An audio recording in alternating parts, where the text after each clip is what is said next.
Welcome everybody to Isle of Man Uncovered. This is the podcast which tells you all about what's happening in the Isle of Man, various facts and figures, and also hopefully will be useful if you're considering moving here.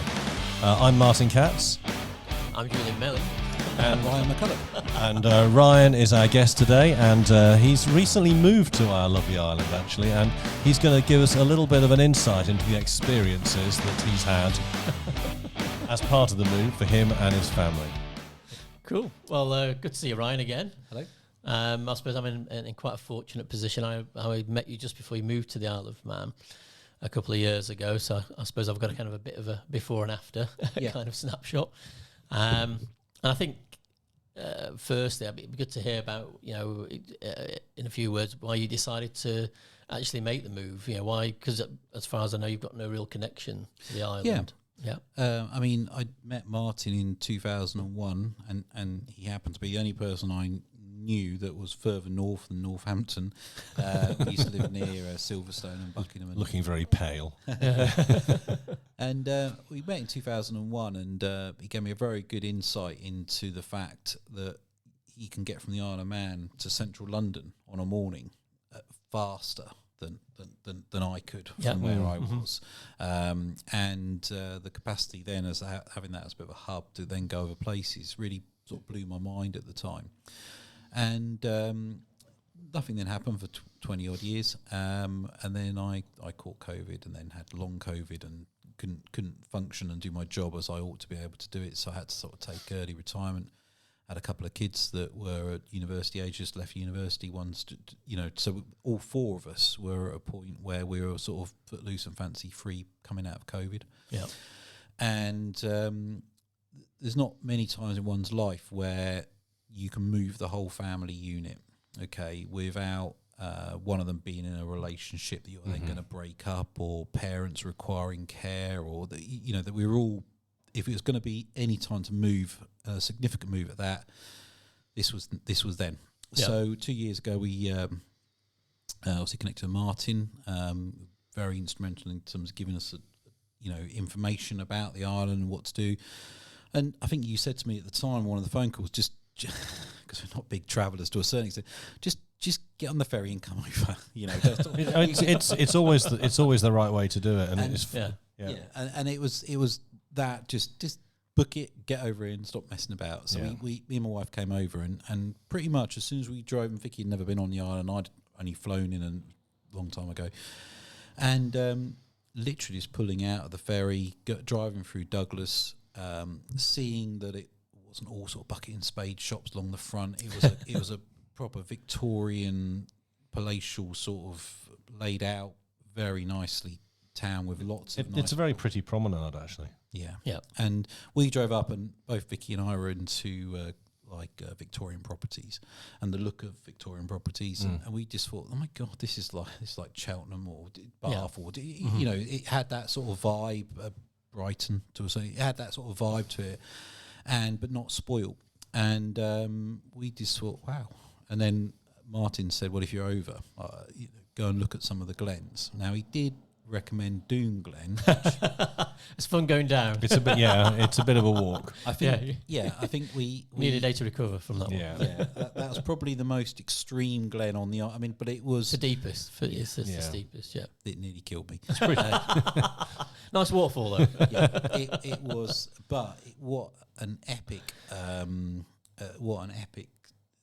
It's similar to New Zealand. We've had people come over and say this is like New Zealand in terms of the topography and the plants. Yeah. And there are 10 or 12 glens on the island? Yeah.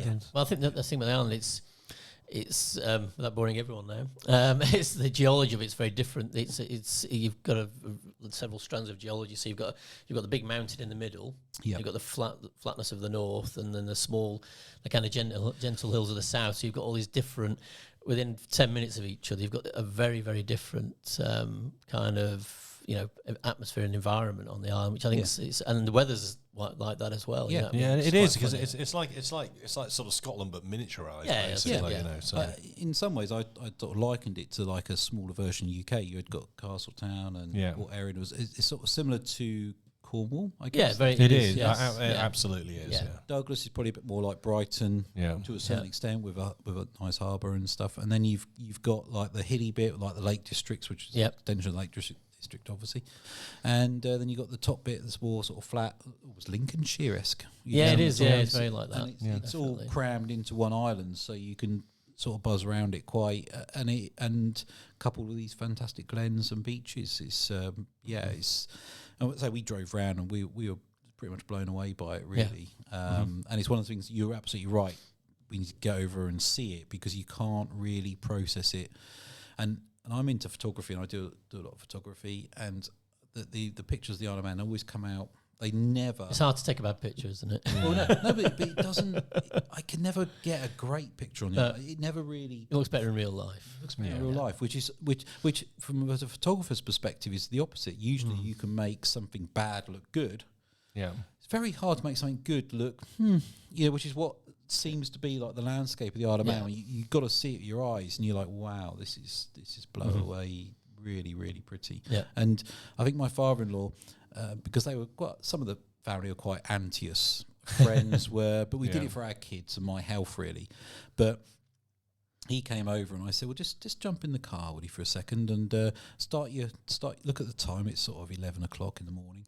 And within sort of 8 minutes, we were up on the mountain road, right at the top of the mountain from where we were in Douglas. Yeah. And I sort of said, where in 8 minutes driving can you go from your front door of your house to get into a mountain range with no other houses? You're up in the mountains, or 4 or 5 minutes you can be at a beach and park outside. Yeah, that's it. The park. You can imagine trying to go to somewhere in Cornwall and park. It takes you about half an hour, doesn't it? And the parking on the island, you pretty much park anywhere, and they've got a funny. It seems very basic, really. Got a funny sort of wheel thing. You, but the time you arrive, got 2 hours free parking. But wow, just no. I think you struggle to find Marks and Spencer's car park's got a meter thing to pay at, but everywhere else is pretty much you just pull up and park, and that is, that's quite. It's how it should be. Yeah. Even the hospital. It's kind of like going back in time a little. We're kind of like England in the 90s, aren't we? In some ways. Even the hospital, no paid parking at the hospital. No, so you can just park outside the hospital and park. It'd be a revolution if they brought in paying at the hospital. So there was people complaining about the airport parking the other day, wasn't they? The barrier broke and they've had to they then fixed it and they reintroduced the parking. There was uproar online because people couldn't park for 3 weeks. I mean, right outside the.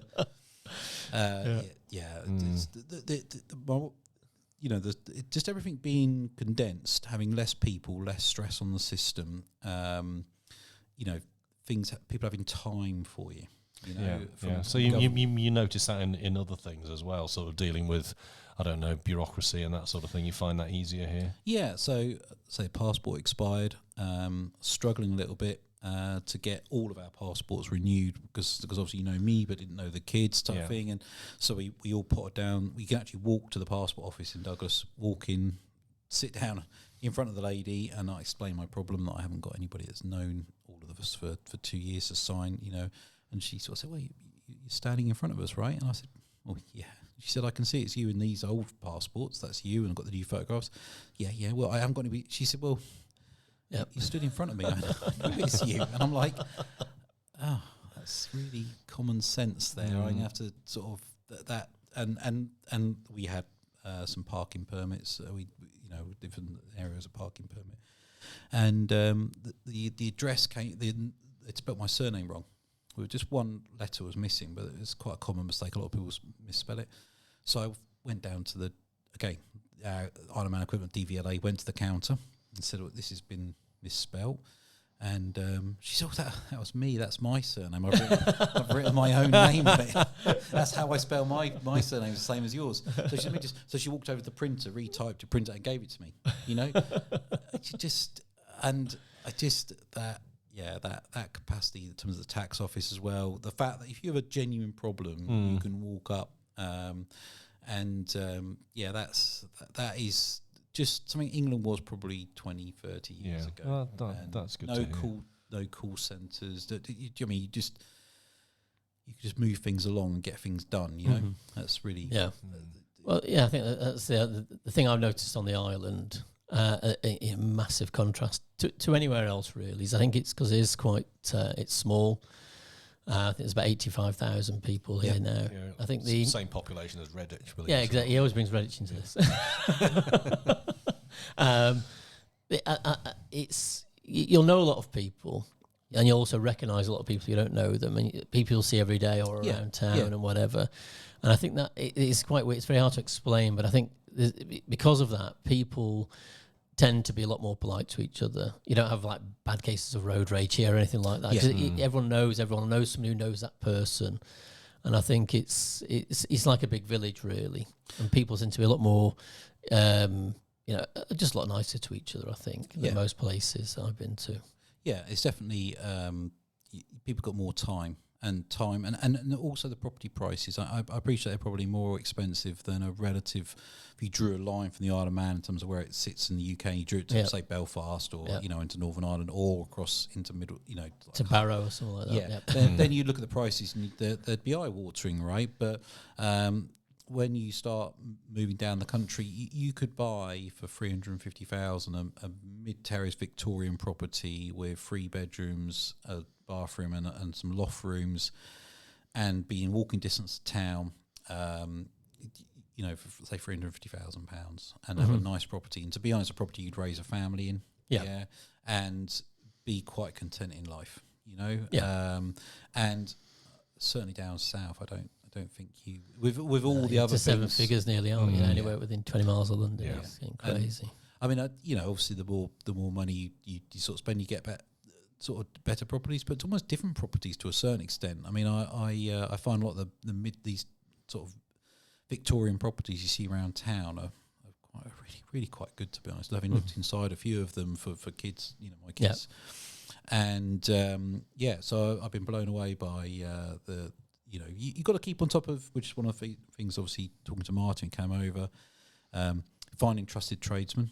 Now, I would say that because there's a low crime on the island, you generally find that the tradesmen don't rip you off either. That propagation of low crime. Everyone knows everyone. Well, exactly. If they rip somebody off, then they're obviously their reputation's going to be. Yeah, so it's a weird sort of thing that in a high crime area you find everybody's trying to screw you over. Do you know what I mean? It's the collapse of morals in the UK. I think. It's the opposite of a virtuous circle, isn't it? Yeah, that's another podcast.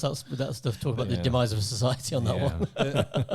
But say finding the only issue is that a bit like in the UK as well. Just when you come over, you've got to find electricians, plumbers. You've got to find these people, and then you go on a waiting list to a certain extent. So that played on our minds quite a bit when we're looking at a property to make sure we had a property that we bought that didn't need anything doing to it. Turnkey almost. You walk in, which means you pay a little bit more for it. But it certainly then gave us a time then to start making those connections, from finance connections to sort of tradespeople to. But there is we're using a lot of Bulgaria. There's a huge Bulgarian community on the island, which they're super hard workers, lovely, honest people. You got a lot of Brazilians, Spanish, Portuguese, South Africans.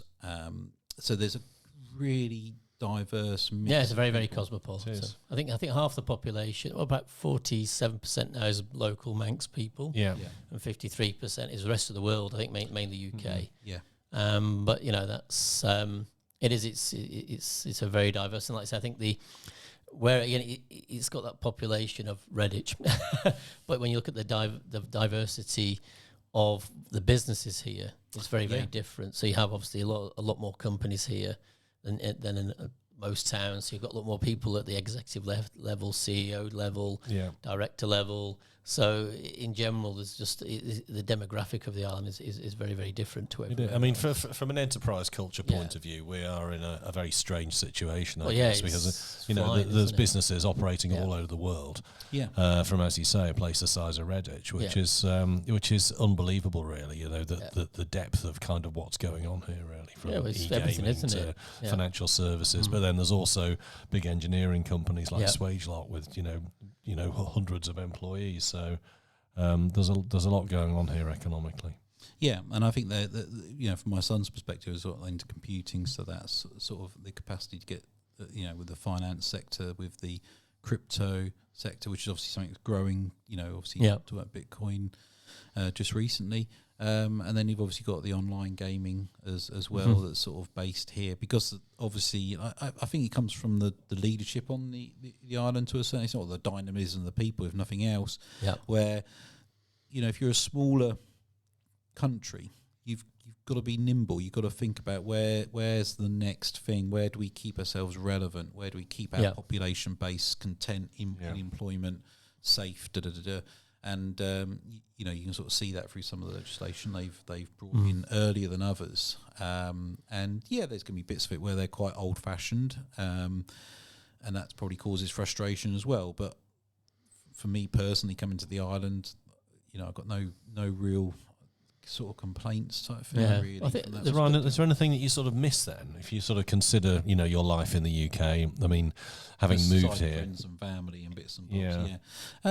It is just that, literally friends and family that you build a life there, and we hadn't moved 20 years, so it was quite a big sort of jump to move over here, and it's given me, if nothing else in life, that restart, I suppose, a new perception and respect for anybody that moves country or moves area significantly. Yeah. I don't think that's a bad thing in life, to appreciate the woes of other people and what they've been through, and to make that sort of jump. But in terms of nothing specifically I could really say. Perhaps big shops, if you wanted to go to Oxford Street, but then you make a thing of it if you're then going to London. Yeah, you fly to London, don't you, for a couple of days, and But that is not such a draw with online shopping that it perhaps once was, that you can obviously readily get on the island. It's not something that I'd want to. No. I mean, just something I've never really thought of before this conversation really is. I think the fact that we do have so many people from other countries, I do think places where there are a lot of expats tend to be quite dynamic, because expats tend to be dynamic because they are the sort of people that can get off their backside and actually go and make a new life somewhere else. Yeah. And I think that that definitely adds a lot to the island generally. Really, we had fire engine going past. We had. My son's birthday, and he's working with a lot of Brazilian coders, computer people over, and there's a Costa Rican girl there, and she'd just come back from Costa Rica after spending like 3 or 4 weeks seeing family over there, and that just blows my mind. They got somebody from Costa Rica living on the Isle of Man.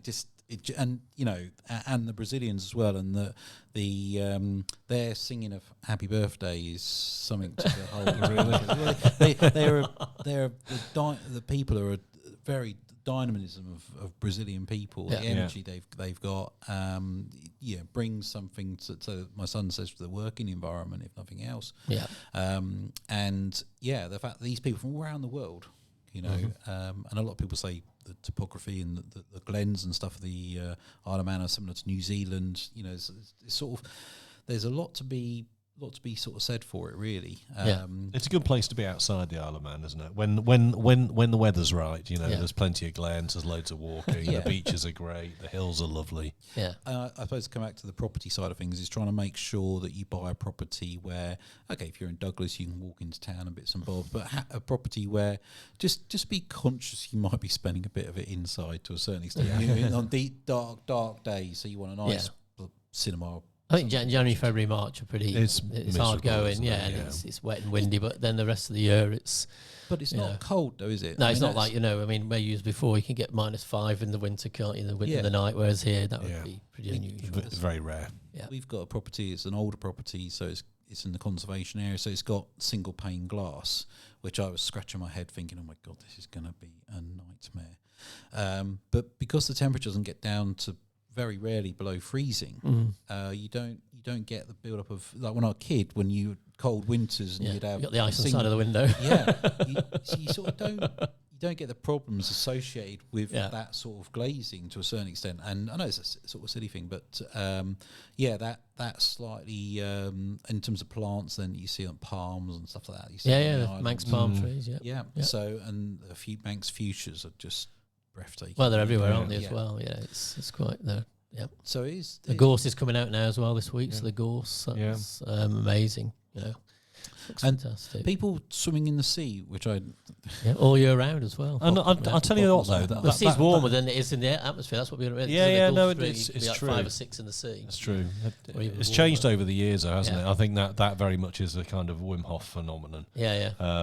20 years ago we weren't all swimming in the sea, summer or the winter, to be honest with you. But now it really is a people just thing. drive to the coast, they go for a swim, put these new sort of swim wrap things they wear, and then 2 minutes they're back at home. Have you been in recently, Ryan? I got up to my knees, and it was. I want to do it, and because obviously the sea kayaks are really big over here, aren't they? And surfing as well. Yeah. There's quite a few surfing spots. You can just literally. I think when I was on one of the FaceTime calls to yourself, I think you then sent me a photograph 20 minutes later of you taking one of your sons out. And I was, when you lived in the middle of England and you saw the sea perhaps once a year, if you drove down there for 2 hours. Which reminds me when I lived in Manchester. You see Blackpool Tower once a year, you might go mental. Woo! There's the tower. 5 minutes from that was just... it blew my mind. I said to my wife, I said, "Look, we just saw him a minute ago, and he's on a powerboat." Well, it is odd because it's one of the things you mentioned earlier. Actually, it's like, well, in 5 minutes you can be either in a glen, on the beach, up a hill, in the town. Wherever, and it's perfectly rational to go to work on your bike if that's what you want to do or whatever, and so everything is so close. And the e-bikes as well, with a lot of people using these e-bikes, which obviously then makes hills not the issue that they once were to a certain extent. And it's the best invention ever, to be quite honest with you, because it definitely ruined cycling. It just confuses people as well. How are they going up there? But the other thing is the crime is so Vicky, my wife, big shopper, obviously. Literally, I came down one day and there were some boxes in the hall, and I don't remember.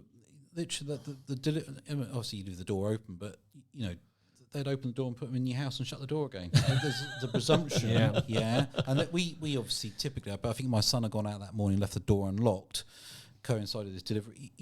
Where that I was a bit shocked if I was being honest, but it's sort of. That mindset of crime. It's weird actually, because when you order something on Amazon and it says this item requires a signature, no item has ever required a signature. It's like they'll just leave it in an outhouse or by your back door, or they'll break in and just leave it because you've left your house unlocked like everybody does. Yeah. So and it is basically it's kind of how things should be. It is, but it's coming from the UK. You just, perhaps you don't often perhaps experience. Perhaps it's so overdone in the media about crime and but you're certainly thinking about it. You're certainly conscious of it. You certainly take precautions, and I think the biggest story I had, I was driving through Laxey, so near your neck of the woods there, and I saw these two young girls, as me and my wife driving through, and they must have been like 4 and 5 or 6 or something. And I honestly nearly stopped the car because I thought, oh my God. They've escaped. What are they doing? This is quite a big-ish, one of them all. And they were just walking, and I honestly, I said to Vicky, what the hell are they doing out? And in that instant, I realised how far we've come in the UK, where young children don't just go and play on the streets. No. It's so bad for them, to be honest. But necessary. I understand that. And I guess if you were the one parent and let your child out, then that's the one that gets. Do you know what I mean? Well, you have that fear. Yeah, it's the traffic as well. I think in the UK as well, the sheer volume of it. Like I say, it's. I think of it like say Laxey there. You've got all the villages in the villages have the 20 miles an hour, which in the UK they're having a big rab out at them, or these 20 mile an hour limits, which the Isle of Man's had for years. Yeah. But then obviously over here, you've got no speed limits outside the towns. I know you're a bit of a car person, so you must. How do you feel about that? You probably enjoyed that, have you? I so there's no limit. I mean, that's for people who are watching. It's the national speed limit sign with the white circle with the diagonal black line in the UK means 60 or 70. Yeah. Here in the Isle of Man it means unrestricted, which means you can drive as fast as you like. And I say fast as you can. As fast as you can. the advantage there I get, you know, is that when you're driving, you're not constantly looking at. If you're driving a bit above the speed, you're not constantly looking out for speed traps, speed cameras, because there's no speed cameras on the island, as I understand. No, there are none. And so you end up, but the scenery is so good when to get out of the town. So you end up looking at that more than and not wanting to race by. It's like, you know, it's absolutely sort of breathtaking. But then if you are on a bit of a mission to get somewhere, then you can just put your foot down and just have a blast, and a guilt-free blast of the car. Yeah, you know, you're not which going is lovely. Driving 100 miles an hour everywhere, but you can on some of the safer straights, and no one's about. Put your foot down, and you can just, and it's liberating. It's that lack of health and safety health and safety. The nanny state. Yeah, I mean, the amount of bends in the Isle of Man, where in the UK that would have 20-foot chevrons, you know, Shell speed grip sort of stuff on the corner, you know, whereas here it's a very much, you know, use your common sense, you know, it's very much a grown-up island, which... and to the point that if you do see something that says health and safety, you've really got to look out, because someone's obviously has sort of but fallen off a cliff. You're down at the chasms or something. The It's like, you do need to watch where you're walking. Yeah, the chasms. There will not be a barrier.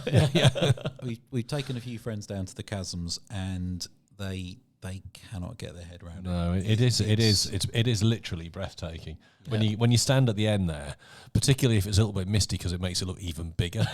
And the fact that you can just walk right up to the end of this precipice is really, really awe-inspiring. It's great. Well, that's the whole thing about the island. The motto of the island is freedom to flourish, and that really came about from... I think it comes from the TT a bit, really, because the TT is so dangerous, it's so fatal, but the whole thing around that is everyone knows that the people who are doing it are professionals, they know what they're doing, and I think it led on from that. You know, there's this, people have to be responsible for themselves and to each other, and I think that's a real big thing on the island, and you can see that come through like in everyday life, really, and it's really important. I mean, the TT is fantastic, going up there into the paddocks, you're wandering around, you're seeing the riders, you know, there's a... It's not like Formula One where they're roped off. You've got to have your tabard to get in. You know, it's much more of a grassroots. Even though it's a very big event, it's much more of a grassroots. Because I think you have the reverence for the guys doing. Oh yeah, they are gladiators. Yeah. It's literally as simple as that. Yeah, because you just and.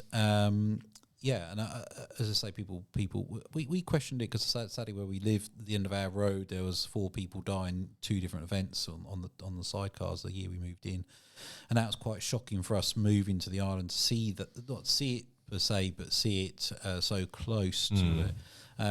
But they next year there wasn't any. That was probably bad because it was the first race after the COVID break, and people trying to get their legs back into riding in that environment, but but in that same year you saw the number of fatalities of people climbing Everest, and it was 10x the number of people died climbing Everest in 1 year. So and you don't see people complaining about should climbers be allowed to climb it. You know, anybody can climb Everest, can't they? If they want to have a go, get a Sherpa to carry. You can't do that with the TT. And the TT is just we've had friends come over that just coincide perhaps with the classic TT, and they've. It's absolutely mind blowing. I mean, I think you've got to spend a bit. A lot of people leave the island, don't they, for the TT, and they rent their house out. It gets very busy. I personally enjoy the business. I think it's great. You know? I think it's like wacky races basically when you're driving around. and the bikes are coming from. There's a huge amount from Poland, huge because French contingent, Germans, and they've all got their set spots and they move around, and it's great obviously for business. A lot of people make the money there in those it's a crucial 2 weeks or a month really before and after for a lot of the trades over here. Yeah, so I that's something that I never was really into it, but now seeing it firsthand, you can't help. That's a great atmosphere, isn't it? It's one big party, really. I think that's, again, it shows you it's infectious how people behave on the island, because suddenly you have an influx of 30,000 bikers, and you've got 200 policemen. You know what I mean? And they're like, you know, and there's never really any trouble. Everybody pretty much is very well behaved, aren't they? You know, apart from the odd bit of speeding, obviously. But other than that, you know, there isn't really any trouble, is there? No, that's what I mean. I think it's great. I think it's good fun. But I mean, one of the things I found, right, I think I might mention this a bit earlier, was when I moved. I just thought this was like the people here were going to be like English people. I think that was the thing. I think a lot of people here, it's more of a kind of a Mediterranean attitude to life, a lot more. It's almost Jamaican, I think, to be honest, really, in terms of laid back. Because I think the property prices you can live. I mean, obviously, cost of living crisis globally, you know. But I think the fact you can get a reasonable property, if you've got a couple of people on a reasonable incomes, and I think the student loans aren't as bad here for people growing up here. Yeah, that's true. So they're not saddled with student debt and trying to get on that property ladder. I think the capacity to have to do normal jobs and have a good standard of living, you know, something that's been lost in many places around the world, if you see what I mean. So I think, and coupled with the pretty island that you live on, you know, so I think that means that people generally are more friendly, more laid back. You know, that is, they're not trying to sort of climb on top of you to get ahead. You know? It's not like a dog eat dog sort of. There's just everything's a bit more chill, and that's I say Jamaica there. I imagine, you know, you're living in the Caribbean where you've got beautiful scenery, beautiful. You know, no rain, pretty hurricane. I think you're going to be a little bit more chilled. But you mentioned the rain. Yeah, I mean, I because you don't get the really cold temperatures that you do in the UK. You tend to stay above freezing for the most part, even in the winters, because obviously the sea air and bits and bobs. Storms, they are. They are interesting. So I love the bad weather. I love the stormy weather. Yeah, I mean, and I'll be out with my camera down at the sea. I bet. They're falling in, but dramatic, isn't it? You know, some of the seas are phenomenal. I haven't found it. People have said how bad it is, but you know, I mean, I haven't. You know, yes, it's rainy. Yes, but it's not. It's not so bad that you can't plan around it. It's well forecast, I guess, and kind of hibernate. I think a little bit. January, February is a bit of a hibernation here, I think. Although people say I'll go away for a couple of weeks, but I'm a bit worried about leaving my house for a couple of weeks. Do you know what I mean? In those sort of storms. Do you know what I mean? To sort of see it's still. And to be honest, I think that's the other thing on the island. Actually, obviously they've designed the houses and built the houses around those storms. Yeah, that's right. Yeah, that's why your gable end tends to go past your roof and things like that. And you get one storm of the magnitude that we had here last, you know, in England. Yeah, people's greenhouses be gone. You know, their B&Q be empty of fence panels. You know, the whole place would just be a destruction. Here, you kind of get used. A couple of bin bags, perhaps, if you're lucky. And even then, I saw some rubbish. And I thought, it's a bit rubbish. You don't usually see rubbish on the streets. That's why it stood out to me. And I went to the bank. And I came back. There was a bin man, a council employee, sweeping it all up. And I was like, and a couple of seagulls. And you just sort of like that. That just wouldn't. There's no real graffiti on the island. You don't see rubbish by the side of the roads. Occasionally you do, of course, but it's not. It's the exception rather than the norm. Yeah. And that just. Somebody who's a bit OCD like myself, not seeing. I mean, I tend to pick up rubbish, but to be fair, they've gone to bi-weekly collections in Douglas. I still get weekly in Lexi, but and I think if I'm being honest, I have seen a little step change. I am now occasionally seeing rubbish where I didn't see. I that gets wound back in the end. But let's see. I pick up. I think if I when I first moved here, the first year or so, to pick up any rubbish I saw, I pick and put it in the bin. You know, if I walking past, knew where the bins were. But now, you know, there might be 4 or 5 wrappers, and I sort of think, well, I probably can't pick up everything. You know? But it does.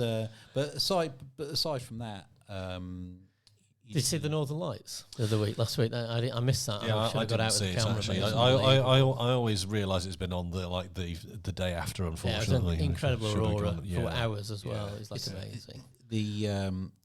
It's been my dream to see the Northern Lights, and seeing the photographs on Facebook, I chucked the family in the car and zoomed up to the point of air, which is brilliant for seeing the seals and stuff like that. And it was quite surprising. And luckily I met a cameraman there that had taken some of the brilliant shots that were online.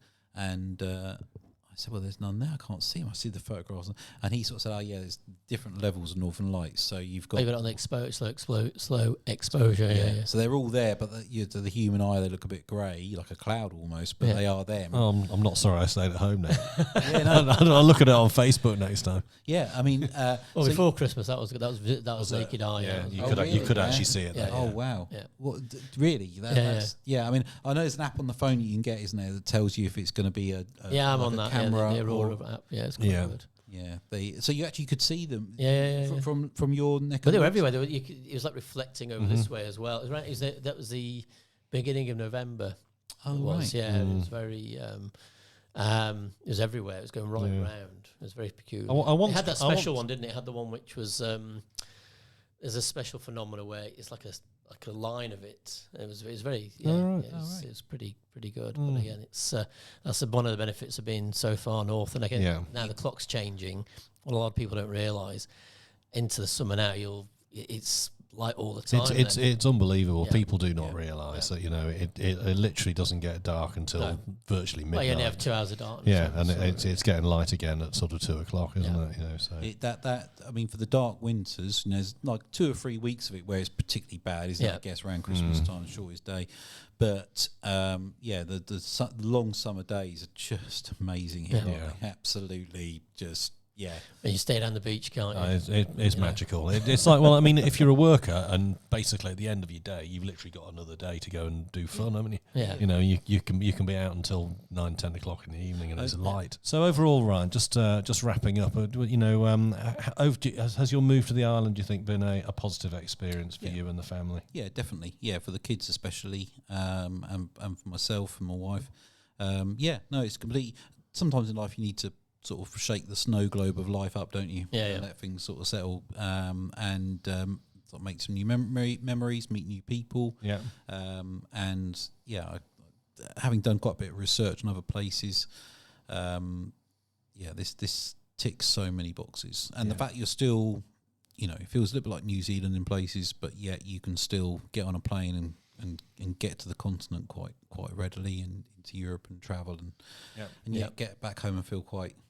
It's like 15 minutes to the airport, isn't it? And you can park outside, and just all things like that. Just the advantages. It's like getting on the bus, isn't it? Getting on the plane, I think. It is, and there's always so many people who it's like a bus from that point. Great. Well, Ryan, thank you very much for your time and sharing your valuable experiences with us and our viewers and listeners. Thanks a lot. Thank you very much. See you again soon. Yes. Bye bye.